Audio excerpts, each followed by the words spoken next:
Doctor Babasaheb आंबेडकरांना सुद्धा त्यावेळच्या आपल्या नेत्यांनी विचारलं, बाबासाहेबांचं ऐकलं नाही या देशामध्ये, मंडल आयोग लागू नाही झाला, अरे त्या महामानवानं 340व्या कलमासाठी राजीनामा दिला, आमच्या ओबीसीला काही सुद्धा माहिती नाही.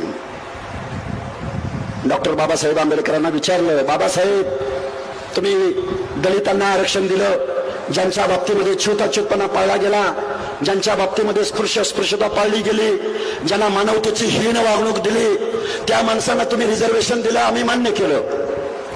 पण गावगाड्यातल्या माळ्याला, साड्याला, कोऱ्याला, तेल्याला, हटकऱ्याला, बंगऱ्याला, भोयाला, वंजराला, बंजाराला तुम्ही काय आरक्षण देताय बाबासाहेब? या बलुतेदारांना काय आरक्षण देताय? सोनाऱ्याला तुम्ही आरक्षण का देताय? सुताराला, पंचाळाला कशासाठी आरक्षण देताय? माझा महामानव डॉक्टर बाबासाहेब आंबेडकर कायद्याच्या सभागृहासमोर बोलले. काय बोलले? गावातल्या अस्पृश्यांना मी कायद्यानं रिझर्वेशन दिलंय, मी केंद्रीय सूचीमध्ये टाकलंय, शेड्यूल कास्ट, शेड्यूल ट्राईब्स मध्ये टाकलंय. पण डोंगराच्या कुशीला कुठेतरी बेडर रामोशी राहतोय, मेंढपाळ राहतोय, बंजारा भटकंतीचं लमाण तांड्यावर काम करणारा बंजारा राहतोय, कुठेतरी ऊस, आता ऊस तोडत नाहीत, पहिले काहीतरी वेगळंच काम करत बंजारी आमचे, ही भटकंतीची कामं करते.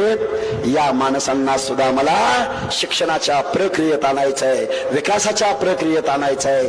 त्यांना सुद्धा या भारताचे नागरिक म्हणून सन्मानाची, इज्जतीची वागणूक द्यायची आहे, म्हणून मी ओबीसींना आरक्षण देतोय.